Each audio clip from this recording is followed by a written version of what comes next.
नमस्कार दोस्तों, मेरा नाम अभिषेक है। आप देख रहे हैं आपका अपना चैनल सेटलमेंट टीवी। अगर अभी तक आपने चैनल को सब्सक्राइब नहीं किया तो नीचे आपको सब्सक्राइब बटन दिखाई दे रहा होगा, उसको प्रेस कर लीजिएगा। उसके बगल में एक बेल आइकन भी होता है, उसको भी प्रेस कीजिएगा, जिससे कि मैं कोई भी वीडियो डालूँ सबसे पहले नोटिफिकेशन आपके पास पहुँच जाए। दोस्तों, आज की वीडियो है बहुत ही इंपॉर्टेंट, क्योंकि आज की इस वीडियो में मैं आपको बताने वाला हूँ फ्रॉड लोन ऐप्स हैरेसमेंट के संबंध में एक बहुत ही ज़रूरी बात। अब अगर आपने किसी 7 डेज़ टेन्योर वाली किसी लोन एप्लीकेशन से लोन लिया है, या आप किसी 7 दिन टेन्योर वाली लोन एप्लीकेशन के जाल में फंस गए हैं, तो आपको ये वीडियो बिल्कुल एंड तक वॉच करना है। अगर आपको धमकी दी जा रही है आपके गंदे फ़ोटो वीडियो वायरल करने की, या आपको ब्लैकमेल किया जा रहा है, बहुत ज़्यादा आप परेशान हैं, बहुत ज़्यादा आपको प्रताड़ित किया जा रहा है, तो ये वीडियो आप बिल्कुल एंड तक वॉच करें। और आपको एक ज़रूरी बात बता दूं, अगर आपने फ़र्जी लोन एप्लीकेशन का, किसी भी फ़र्जी लोन एप्लीकेशन का रीपेमेंट कर दिया, तो रीपेमेंट करने के बाद क्या परेशानी होती है, मैं आपको बताने वाला हूँ। बहुत बड़ी परेशानी होती है। और हमारे बहुत सारे सब्सक्राइबर्स हैं जिन्होंने मुझे मेल किया है, बहुत सारे सब्सक्राइबर्स ने मुझे मैसेज किया है, इंस्टाग्राम पर डीएम किया है, और ज़्यादातर लोगों ने आज मुझसे एक ही बात बोली कि हमने रीपेमेंट कर दिया, लेकिन फिर भी हमें ब्लैकमेल किया जा रहा है, हमें परेशान किया जा रहा है, हमें अलग अलग लिंक्स भेजे जा रहे हैं, और हमसे बोला जा रहा है कि नहीं, आपका रीपेमेंट हमें प्राप्त नहीं हुआ है। मतलब आपने जो रीपेमेंट किया है वो हमें अमाउंट प्राप्त नहीं हुआ है, आपको हम एक लिंक दे रहे हैं, आप इस लिंक पर पेमेंट कर दो, और जो है फिर जो है हम आपका लोन यहाँ से क्लोज़ कर देंगे। फिर उन लोगों ने दोबारा रीपेमेंट कर दिया। उनमें से काफ़ी सारे, मतलब जो मैसेज आए थे उनमें से काफ़ी सारे लोग ऐसे थे जिन्होंने 2-2 बार पेमेंट कर दिया था फर्जी लोन एप्लीकेशंस का, लेकिन फिर भी उनको ब्लैकमेल किया जा रहा है, उनको हैरेसमेंट किया जा रहा है, उनको परेशान किया जा रहा है। तो चलिए इसी बात पर आज डिस्कशन करेंगे कि क्या परेशानी है, और क्या परेशानी होती है, और किस लेवल तक परेशानी होती है, और क्यों ऐसी परेशानी होती है। ठीक है, तो सबसे पहले आपको बताना चाहूँगा कि फ़र्जी लोन एप्लीकेशन कौन सी लोन एप्लीकेशन होती है, इसके बारे में थोड़ी सी आपको ब्रीफिंग दे देता हूँ। तो जो लोन एप्लीकेशन 7 दिन का टेन्योर प्रोवाइड कराती है, मतलब जो फर्जी लोन एप्लीकेशन होती है वो 7 दिन, 6 दिन या 15 दिन के आसपास तक का ही टेन्योर प्रोवाइड कराती हैं ज़्यादातर केसेस में। 99.99% एप्लीकेशन, जहाँ तक मुझे पता है, वो 7 दिन का ही टेन्योर प्रोवाइड कराती हैं। और अगर आपने इनसे एक बार लोन अप्लाई कर दिया तो 6ठे दिन से परेशान करना स्टार्ट कर देती हैं। 6ठा दिन आप समझते हैं, मतलब आज आपने लोन लिया और आज से जस्ट 6ठा दिन आपको रिमाइंडर कॉल्स, मैसेजेज, इनके रिकवरी एजेंट्स आपसे बदतमीजी करना स्टार्ट कर देंगे, और हो सकता है आपको 7th डे तक की मोहलत ना मिले, 6ठे दिन से ही आपको रीपेमेंट करने के लिए मजबूर किया जाए, आपके गंदे फ़ोटो वायरल करने की आपको धमकी मिलना स्टार्ट हो जाए, या आपके गंदे फ़ोटो वायरल भी कर दिए जाएँ आपकी कॉन्टैक्ट लिस्ट में। अब आपके मन में एक सवाल आ रहा होगा, ये कॉन्टैक्ट लिस्ट इनके पास पहुँचती कैसे है? तो दोस्तों, जब आप एप्लीकेशन को इंस्टॉल करते हैं उस वक्त आप परमिशन देते जाते हैं कॉन्टैक्ट की, मीडिया स्टोरेज की, मैसेजेज की, ठीक है, बहुत सारी आप परमिशन देते हैं। उसी में एक परमिशन जाती है कॉन्टैक्ट की, और मैसेजेस की, और कॉल हिस्ट्री की, कॉल लॉग्स वगैरह की। तो ये आपके फ़ोन को पूरा एक्सेस कर लेते हैं, उसके बाद आपको ब्लैकमेल करते हैं, हैरेसमेंट करते हैं, परेशान करते हैं, और आपसे रीपेमेंट की डिमांड करते हैं। अब आपके मन में आ रहा होगा, यार 7 दिन के लिए खैर टेन्योर तो कम है, बट लोन तो एटलीस्ट प्रोवाइड कराती है ना लोन एप्लीकेशन। अब आप समझिएगा लोन कैसे प्रोवाइड कराती हैं। एग्जाम्पल के तौर पे आपको बताता हूँ, अगर आपने इन फर्जी लोन एप्लीकेशन से 10,000 का लोन अप्लाई किया, ठीक है, 10,000 का आपने एक बार लोन अप्लाई किया, तब आपको जो आपके बैंक अकाउंट में अमाउंट प्राप्त होगा वो होगा लगभग 6,000 के आसपास, और बाकी 4,000 या 5,000 के आसपास जो है प्रोसेसिंग फ़ी, इसके अलावा जो है loan agreement letter, sanction letter, पता नहीं किस किस उसके नाम पर डिडक्ट कर लिया जाएगा। अब आपके मन में एक सवाल और आ रहा होगा कि ऐसा ये लोग क्यों करते हैं? ऐसा इसलिए करते हैं क्योंकि ये जो एप्लीकेशंस हैं, पहली बात तो ये है कि ये इंडिया से ऑपरेट हो नहीं रहे हैं ज़्यादातर एप्लीकेशन। ये 99.99% एप्लीकेशन जो है वो आउट ऑफ इंडिया से ही ऑपरेट हो रहे हैं। हाँ, ऐसा हो सकता है कि बाहर के लोगों ने इंडिया में कोई कॉल सेंटर खोल रखा हो और वहाँ से रिकवरी की प्रोसेस चल रही हो, बट जो इसमें पैसा वगैरह लगा है वो ज़्यादातर जो है वो पिछले दिनों भी खबरें आई हैं कि चाइनीज़ लिंक्स आए हैं, इंडोनेशिया के भी लिंक्स मिले हैं। तो आपको बता दूं कि ये जितनी भी फर्जी लोन एप्लीकेशन है, एक तो इनकी कोई एनबीएफसी या बैंक होती नहीं है, तो ये सिबिल स्कोर वगैरह चेक करते नहीं हैं। आपका सिबिल स्कोर भले ही 300 क्यों ना हो, कम से कम 300 होता है ना, मैक्सिमम 900, अगर 300 भी आपका सिबिल स्कोर है तब भी ये लोन प्रोवाइड करा सकते हैं। आप समझिएगा, क्योंकि इनके पास कोई अथॉरिटी ही नहीं है आपके सिबिल स्कोर को चेक करने की। इनके पास कोई अथॉरिटी ही नहीं है कि आपके सिविल में रिपोर्ट कर सकें। अगर आपने इनकी ईएमआई डिफ़ॉल्ट भी कर दी, ईएमआई तो होती नहीं है, वो 7 दिन का ही टेन्योर होता है। अगर आपने वो 7 दिन वाला टेन्योर डिफ़ॉल्ट भी कर दिया और आपने इनका लोन कभी भी पे नहीं किया, तब भी आपका सिविल स्कोर ख़राब नहीं कर सकते, आपके ऊपर कोई लीगल केस नहीं कर सकते। क्यों? क्योंकि इंडिया में लोन केवल 3 तरीके से प्रोवाइड किया जा सकता है। पहला है किसी एनबीएफसी या बैंक के माध्यम से, मतलब किसी एनबीएफसी के माध्यम से अगर कोई लोन एप्लीकेशन है और अगर वो किसी एनबीएफसी से टाई अप करके लोन प्रोवाइड कराती है तो वो प्रोवाइड करा सकती है, ठीक है। दूसरा है किसी बैंक के माध्यम से, अगर कोई एप्लीकेशन किसी बैंक से टाई अप करके लोन प्रोवाइड कराती है तो प्रोवाइड करा सकती है। या फिर एक सिनेरियो और है कि किसी एनबीएफसी या किसी बैंक की खुद की एप्लीकेशन होनी चाहिए, ठीक है, तब भी लोन प्रोवाइड करा सकते हैं। एक और है जिसमें स्टेट गवर्नमेंट प्रोवाइड कराती है लोन, ठीक है। तो ये 3 ही तरीके हैं जिनसे लोन प्राप्त हो सकता है, चौथा कोई भी तरीका नहीं है। तो ना तो इनकी कोई एनबीएफसी या बैंक होती है फर्जी लोन एप्लीकेशंस की, इनका लोन सिविल में आपके शो होता नहीं है। आप जब इनसे loan agreement letter, sanction letter की डिमांड करेंगे तो ये आपको प्रोवाइड करा नहीं पाएंगे। तो आपने जैसे ही इनसे loan agreement letter, sanction letter की डिमांड की, वैसे ही आपको हैरेसमेंट करना स्टार्ट कर देंगे। आपकी भेजेंगे सबसे पहले आपको कॉन्टैक्ट लिस्ट, कुछ नंबर्स भेज सकते हैं, हो सकता है पूरी कॉन्टैक्ट लिस्ट सेंड कर दें। बोलेंगे कि ठीक है हमारे पास तेरी कॉन्टैक्ट लिस्ट है, अगर तू, या अगर आप कोई फीमेल हैं तो भी काफ़ी ज़्यादा हैरेसमेंट करेंगे कि अगर तुम भलाई चाहते हो तो अभी पेमेंट कर दो, वरना आपके गंदे फ़ोटो बनाकर आपकी कॉन्टैक्ट लिस्ट में वायरल कर देंगे और फिर जो है आपकी बदनामी हो जाएगी, ठीक है। इस प्रकार से परेशान करते हैं, बहुत हैरेसमेंट करते हैं लोग। इनका एक बार रीपेमेंट कर देते हैं, फिर ये बोलते हैं कि नहीं हमको रीपेमेंट प्राप्त नहीं हुआ है। आप एक काम करो, हम आपको लिंक भेज रहे हैं, तो ये व्हाट्सअप पर कोई लिंक सेंड करते हैं या किसी दूसरे माध्यम से लिंक सेंड करते हैं। फिर उस लिंक पर जब कोई व्यक्ति पेमेंट करता है, फिर भी वो पेमेंट जो है इनके ऐप में अपडेट नहीं होता। मैक्सिमम केसेस में यही चल रहा है आजकल। तो किसी ने 2 बार पेमेंट कर दिया, अभी तक जो है पेमेंट अपडेट नहीं हुआ है ऐप में। तो मैं आपको बहुत सिंपल एक बात बताना चाहूँगा कि देखिए आप इनका रीपेमेंट वगैरह मत करो। अगर आपको पता है कि लोन एप्लीकेशन फ्रॉड है, फर्जी है, तो इनका कोई रीपेमेंट आपको नहीं करना है। आपको सबसे बेस्ट काम क्या करना है आपको बताता हूँ मैं, इसी वीडियो में बिल्कुल एंड तक आप बने रहिएगा। मैं आपको बिल्कुल ऐसा तरीका बताऊँगा, आप इनके जाल से बिल्कुल बाहर निकल जाएंगे। इनके पास चाहे आपकी कॉन्टैक्ट लिस्ट हो, चाहे कुछ भी हो, ये कुछ नहीं उखाड़ पाएंगे फिर, ठीक है। आपको लेकिन बहुत ही ज़्यादा रिलैक्स रखना है अपने माइंड के लिए, ठीक है।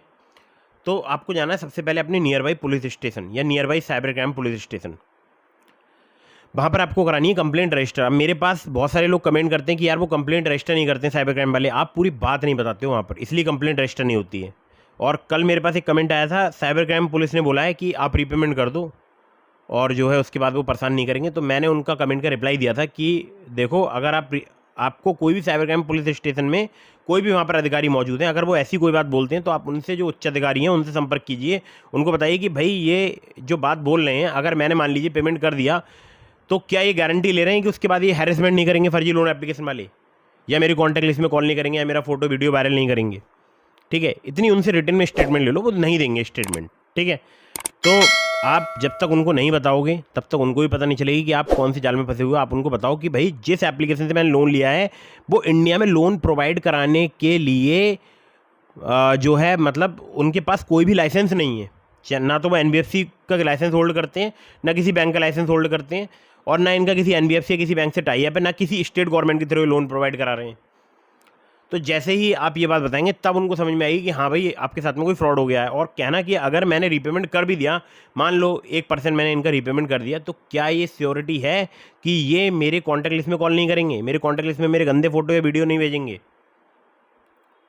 जैसे ही आप ये बात बोलेंगे उसके बाद आपकी कंप्लेंट जो है वो वहाँ पर रजिस्टर कर सकते हैं, ठीक है। ध्यान रखिएगा इस बात का, आपको ये सारी बातें उनको बतानी है। एक बात मैं आपको और बता दूं, बहुत सारे लोग मुझसे बोलते हैं कि हम तो बदनाम नहीं होना चाहते, हम तो इनका रीपेमेंट कर देते हैं, चाहे 2 बार मांगें, चाहे 4 बार मांगें, चाहे 6 बार मांगें। तो भैया आपके पास ज़्यादा पैसा है, आप इनका रीपेमेंट करो या मत करो, हमें कोई फ़र्क नहीं पड़ता। हमारा काम है यहाँ पर वीडियो बनाना, और हम यहाँ पर वीडियो बनाकर जनता को सही राह दिखाएंगे, हम उनको कोई गलत बात नहीं बताएंगे, ठीक है। यहाँ पर जब आप फर्जी लोन एप्लीकेशन से लोन लेते हैं तो सिर्फ यही प्रॉब्लम नहीं होती कि आपकी कॉन्टैक्ट लिस्ट उनके पास है और वो कॉन्टैक्ट लिस्ट में आपको बदनाम कर सकते हैं, आपको हैरेसमेंट कर सकते हैं, नहीं। इसके अलावा एक और बात भी होती है जो कि आपको समझना बहुत ही ज़्यादा ज़रूरी है। वो ये कि एक तो ये आपके फ़ोटोज़, वीडियोज़ वगैरह बना के वायरल तो करेंगे ही, ठीक है। दूसरा कि ये आपके आधार कार्ड, पैन कार्ड का मिसयूज कर सकते हैं। अब आप समझ रहे हैं ये कितना बड़ा जो है प्रॉब्लम है। अगर कोई भी व्यक्ति आपके आधार कार्ड, पैन कार्ड का मिसयूज करता, मान लीजिए उससे जीएसटी नंबर ले लेता है, जीएसटी फॉर्म रजिस्टर करा लेता है, या इंटरनेशनल कोई ट्रांजैक्शन कर लेता है, ठीक है, वहाँ पर एक पैन नंबर वगैरह लगता है, या online crypto currency exchange account वगैरह ओपन कर लेता है, तो कौन बचाएगा भाई? कुछ तो हमारे पास प्रूफ होना चाहिए ना। एक कंप्लेंट की एटलीस्ट कॉपी ही होनी चाहिए जिसमें लिखा हो कि भाई मैंने धोखे से इन फर्जी लोन एप्लीकेशन से लोन अप्लाई कर दिया था, मेरा आधार कार्ड पैन कार्ड इन लोगों ने ले लिया है, मुझे डर है कि ये लोग मेरे आधार कार्ड पैन कार्ड का मिसयूज कर सकते हैं, ठीक है, मुझे हैरेसमेंट ब्लैकमेल तो किया ही जा रहा है, या कर सकते हैं मुझे हैरेसमेंट और ब्लैकमेल। तो ऐसे करके आप जब एक कंप्लेंट लिखाते हैं तो उसमें ये लाइन आ जाती है ना कि मुझे डर है कि ये लोग मेरे आधार कार्ड पैन कार्ड का, मेरी केवाईसी का, मेरे फोटोज़ वगैरह का मिसयूज कर सकते हैं। तो ये आपको काफ़ी हद तक प्रोटेक्ट करेगा। मतलब आपके ऊपर अगर किसी भी ऐसे डिपार्टमेंट से आपके पास नोटिस आता है या कोई भी ऐसा केस रजिस्टर्ड होता है, तो वो आपको बिल्कुल लास्ट तक लीगल हेल्प में भी बहुत ज़्यादा सपोर्टिव रहेगा वो जो भी डॉक्यूमेंट होगा। तो आपको ये बात ध्यान रखनी है, कंप्लेंट में ये बात जरूर लिखवानी है कि मुझे डर है कि ये लोग मेरे आधार कार्ड पैन कार्ड का मिसयूज कर सकते हैं। अब बहुत सारे लोग बोलेंगे यार एक बार ड्राफ्टिंग बता दो कंप्लेंट की कैसे होती है। तो ठीक है, मैं आपको आज ड्राफ्टिंग बता देता हूँ। देखिए, आपको लिखना है, अगर हिंदी की ड्राफ्टिंग की बात की जाए, और उस हिसाब से आप इसको गूगल ट्रांसलेट से इंग्लिश में ट्रांसलेट कर लेना, क्योंकि मेरी ज़्यादातर जो जनता है वो हिंदी भाषी है, ठीक है। तो मैं हिंदी में बता रहा हूँ, बाकी आप किसी भी गुजरात में, महाराष्ट्र में, किसी भी स्टेट में रहते हो, आप उसे ट्रांसलेट कर लीजिएगा। आपको लिखवाना है सबसे पहले सेवा में श्रीमान, जो भी आपके थाना हो उसका वहाँ पे थाना अध्यक्ष लिखना है, और नीचे उस साइबर क्राइम सेल या साइबर क्राइम पुलिस स्टेशन और अपने ज़िले का नाम, ठीक है, वो लिखना है, और उसके बाद पिन कोड वगैरह जो भी लिखना है वो लिख दीजिए। फिर लिखना है सेवा में नहीं सॉरी महोदय, निवेदन करना है कि मेरा नाम, जो भी आपका नाम है वो लिख दीजिए, मेरा नाम ये है और मेरा ये मोबाइल नंबर है, इससे मैंने कुछ एप्लीकेशन से लोन अप्लाई किया था, मुझे पता नहीं था कि लोन एप्लीकेशन फ्रॉड है, फर्जी हैं, उनकी डिटेल्स निम्न बताएं। उसके बाद एप्लीकेशन से आप मान लीजिए आपने एक एप्लीकेशन लोन लिया, तो एक नंबर लिख के फिर उस एप्लीकेशन का नाम लिख दीजिएगा, फिर 2 नंबर लिख के उस एप्लीकेशन का नाम लिख दीजिएगा, फिर नए पैरे से स्टार्ट कीजिएगा कि जब मैंने लोन अप्लाई किया था तब मैं नहीं जानता था कि लोन एप्लीकेशन फ्रॉड है, फर्जी हैं, इनकी कोई एनबीएफसी या बैंक नहीं है, ना ये लोन एग्रीमेंट लेटर प्रोवाइड कराते हैं, ना सैंक्शन लेटर प्रोवाइड कराते हैं, ना इनका लोन सिबिल में शो होता है, ये मुझे बहुत ज़्यादा हैरेसमेंट कर रहे हैं, मुझे बहुत ज़्यादा ब्लैकमेल कर रहे हैं। अगर नहीं कर रहे हैं तो ये लिखवाइएगा, मुझे डर है कि ये लोग मुझे हैरेसमेंट कर सकते हैं, मुझे ब्लैकमेल कर सकते हैं, ठीक है। और एक लाइन जो आपको बहुत ऐड करानी है, बहुत ही ज़्यादा ज़रूरी है, कि ये लोग मेरे आधार कार्ड पैन कार्ड का भी मिसयूज कर सकते हैं, इसका भी मुझे डर है, क्योंकि ये लोग फ्रॉड हैं और मुझे मेरी कॉन्टैक्ट लिस्ट भेज रहे हैं, मुझे परेशान किया जा रहा है, हैरेसमेंट किया जा रहा है। तो आप कृपया मुझे इन सभी परेशानियों से निजात दिलाने की कृपा करें, आपकी अति कृपा होगी। इस प्रकार से एक ड्राफ्ट कर लीजिएगा जो भी कंप्लेंट है, या अगर आप जब साइबर क्राइम पुलिस स्टेशन जाएंगे तो वहाँ पर भी आप, वहाँ पर जो अधिकारी बैठे होंगे, हो सकता है वहाँ पर कोई कंप्लेंट लिखने वाले अधिकारी हों, तो उनसे आप जाकर मिल लीजिएगा, उनको बता दीजिएगा, और वो इस प्रकार से जो कंप्लेंट वगैरह लिख लेंगे। अब जब आप कंप्लेंट रजिस्टर कराएंगे, जब आप नीचे अपने यहाँ पर सिग्नेचर करते हैं, प्रार्थी में या एप्लीकेंट नेम में, वहाँ पर जाकर आप अपना नाम लिखते हैं, अपना एड्रेस लिखते हैं, अपना सिग्नेचर करते हैं, तो वहाँ पर आपको एक जगह लिखना होता है अपना मोबाइल नंबर। तो जो आप मोबाइल नंबर दें वो कोई दूसरा दें, मतलब जो आपने ड्राफ्टिंग में मोबाइल नंबर यूज़ किया था कि मेरा नाम ये है और मेरा मोबाइल नंबर जो भी है, जो आपने वो ड्राफ्टिंग में दिया था, वो आपको वहाँ नहीं लिखना है। मतलब जो आपने एप्लीकेशन में अंदर मैटर में लिखा है नंबर, वो आपको उसके अलावा कोई अतिरिक्त नंबर देना है दूसरा, जिससे पुलिस आपसे कांटेक्ट करे तो आपका नंबर स्विच ऑफ ना हो, क्योंकि जिस नंबर से आपने लोन लिया है वो नंबर आपको करना होगा स्विच ऑफ। अब स्विच ऑफ क्यों करना होगा और इसके क्या बेनिफिट है, ये भी मैं आपको बताऊँगा। देखिए, अगर आपने कंप्लेंट रजिस्टर करा दी तो सबसे पहला काम आपको करना है, उस कंप्लेंट की एक फ़ोटो लेना है, और फ़ोटो अपने जितने भी व्हाट्सएप पर आपके फ्रेंड्स हैं उन सबको सेंड कर देना है, और बोलना है अगर मुझसे रिलेटेड कोई भी कॉल, मैसेज या कोई भी वीडियो, किसी प्रकार की कोई भी मेरे से संबंधित आपके पास कॉल आती है तो उन्हें ब्लॉक कर दीजिएगा तुरंत। और अगर कोई भी मेरे बारे में कोई जानकारी लेना चाहता है तो उसको मेरे से संबंधित कोई भी जानकारी प्रदान करने की ज़रूरत नहीं है, और मना कर देना है कि आप मुझे नहीं जानते हैं, ठीक है, इतना आप बोल दीजिए। उसके बाद आपको वो कंप्लेंट की कॉपी तो आप सेंड करेंगे, उसके साथ में ये मैसेज लिखिएगा। और अगर आप नहीं चाहते हैं कि किसी को पता चले कि आपने किसी लोन एप्लीकेशन से लोन लिया था, तो आप कंप्लेंट की में वाला जो पार्ट है उसको ब्लर कर दीजिएगा, ठीक है। और हाँ, एक लाइन और ऐड कर दीजिएगा जब आप कंप्लेंट की कॉपी भेजें उसके साथ, कि मेरे साथ एक साइबर फ्रॉड हो चुका है, ठीक है, सिर्फ इतना लिखना है। और उसकी मैंने पुलिस कंप्लेंट रजिस्टर करा दी है, कंप्लेंट की कॉपी मैं आपको सेंड कर रहा हूँ, बाकी जो मैंने आपको बताया वही आपको बोलना है। ऐसे करके आप सबके पास सेंड कर दीजिए, अपने व्हाट्सएप स्टेटस पर लगा दीजिए कंप्लेंट की कॉपी, मतलब कंप्लेंट का फ़ोटो, और अपने हो सके तो डीपी पर भी लगा दीजिए। इसके बाद आपको अपना नंबर स्विच ऑफ करना है, अपना व्हाट्सएप बंद करना है, ठीक है, किसी को कोई एक्सक्यूज़ नहीं देना है, नंबर स्विच ऑफ करो, व्हाट्सएप बंद करो। हाँ, आपके फ़ोन में कोई भी फर्जी लोन एप्लीकेशन ना हो, ध्यान रखिएगा, ठीक है। उसके बाद 1 से 1.5 महीने नंबर बंद रखिए, 1 से 1.5 महीने, 1 से 1.5 माह, 1 to 1.5 मंथ, ठीक है। ध्यान रखिएगा इस बात का, 1 से 1.5 माह तक आपको नंबर स्विच ऑफ रखना है, व्हाट्सएप बंद करना है और आराम से चैन की नींद लेना है, ठीक है। ध्यान रखिएगा, ये मैं केवल फर्जी लोन एप्लीकेशन के संबंध में ही बता रहा हूँ आपको। जो 7 दिन का लोन प्रोवाइड करती हैं, बहुत ज़्यादा हैरेसमेंट करती हैं, इनका लोन सिविल वगैरह में शो नहीं होता है, ठीक है। तो नंबर स्विच ऑफ करके उसके बाद अगर आपको बीच में कभी OTP की ज़रूरत पड़े, ठीक है, तो उसके लिए आप नंबर ऑन कर सकते हैं, OTP लीजिए, उसके बाद फिर स्विच ऑफ कर दीजिए। हाँ, ध्यान रखिएगा, रिचार्ज वगैरह कराते रहिएगा, 1-2 कॉल्स वगैरह करते रहिएगा बीच बीच में, जिससे आपका नंबर लैप्स ना हो, ठीक है। अब बात करते हैं कि इसके बाद क्या करना है। इसके बाद आपको कुछ नहीं करना है, 1-2 दिन वो फर्जी लोन एप्लीकेशन वाले ट्राई करेंगे आपकी कॉन्टैक्ट लिस्ट में। अगर मान लो किसी को कुछ भेज भी देते हैं तो वहाँ से उनको रिस्पॉन्स मिलेगा नेगेटिव। नेगेटिव मतलब मान लीजिए आपका कोई फोटो है, उसको मॉफ करा भेज दिया आपकी कॉन्टैक्ट लिस्ट में, किसी के लिए भी XYZ किसी को भी भेज दें, आपको बिल्कुल चिंता नहीं करनी है, ठीक है। उनको पहले से पता होगा कि भाई आपके साथ में फ्रॉड हो गया, उसकी आपने पुलिस कंप्लेंट रजिस्टर करा दी है, वो ब्लॉक कर देंगे उठा के। दूसरे को भेजेंगे वो भी ब्लॉक कर देगा, तीसरे को भेजेंगे वो भी ब्लॉक कर देगा। ये ब्लॉक वाला सिलसिला 2-4 जगह से हो जाएगा तो फर्जी लोन एप्लीकेशन वाले समझ जाएंगे भाई नंबर स्विच ऑफ है, इस बंदे ने व्हाट्सअप भी बंद कर रखा है। जब इसको मैसेज कर रहे हैं तो वो डबल चेक मार्क आ नहीं रहे हैं, ठीक है। ब्लू का तो बहुत ही दूर की बात है। तो नंबर ही स्विच ऑफ है, व्हाट्सअप भी इस बंदे ने बंद कर दिया, तो इससे कॉन्टैक्ट कैसे करें, ठीक है।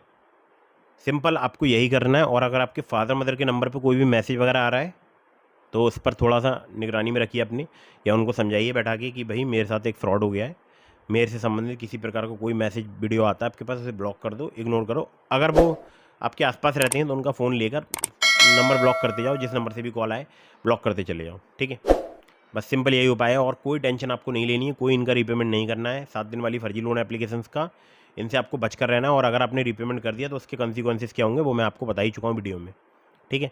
तो आपको ज़्यादा नहीं सोचना है, जो मैंने आपको बताया सिर्फ उतना कीजिए। और वीडियो अगर आपको पसंद आई हो तो कर दीजिएगा इसको लाइक। मैंने आपको डिस्क्रिप्शन में लिंक दे दिए हैं जेन्यून ट्रस्टेड NBFC या बैंक रजिस्टर्ड एप्लीकेशंस के, तो वहाँ से अगर आप लोन अप्लाई कर रहे हैं तो उनका लोन हमेशा समय पर चुकाइएगा। और terms and condition, loan agreement letter, sanction letter जरूर ध्यान से पढ़ लीजिएगा। अगर आप वहाँ से उनमें से किसी भी ऐप से लोन अप्लाई कर रहे हैं तो वो सभी NBFC रजिस्टर्ड एप्लीकेशंस हैं, उनके लिंक आपको डिस्क्रिप्शन में मिल जाएंगे, ठीक है। तो टेलीग्राम चैनल का लिंक डिस्क्रिप्शन में दे दिया। अगर आपके मन में कोई भी सवाल है तो आप मुझे इंस्टाग्राम पर फॉलो करके DM के माध्यम से अपने सवालों के जवाब ले सकते हैं, लेकिन आपने मुझे टेलीग्राम पर ज्वाइन किया हुआ हो, मतलब टेलीग्राम पर हमारा चैनल आपने ज्वाइन कर लिया हो और चैनल को आपने सब्सक्राइब कर रखा हो और वीडियो को आपने लाइक कर रखा हो, ठीक है। तो आप हमें मैसेज कीजिएगा इंस्टाग्राम पर और DM के माध्यम से हम आपके सवालों के वहाँ पर जवाब देने की कोशिश करेंगे, या फिर आप कमेंट बॉक्स में भी अपने सवालों के जवाब ले सकते हैं। तो वीडियो को कर दीजिएगा लाइक, चैनल को कर दीजिएगा सब्सक्राइब। मिलता हूँ फिर किसी इंटरेस्टिंग वीडियो में, फिर किसी इंटरेस्टिंग टॉपिक के साथ। तब तक के लिए जय हिंद, वंदे मातरम।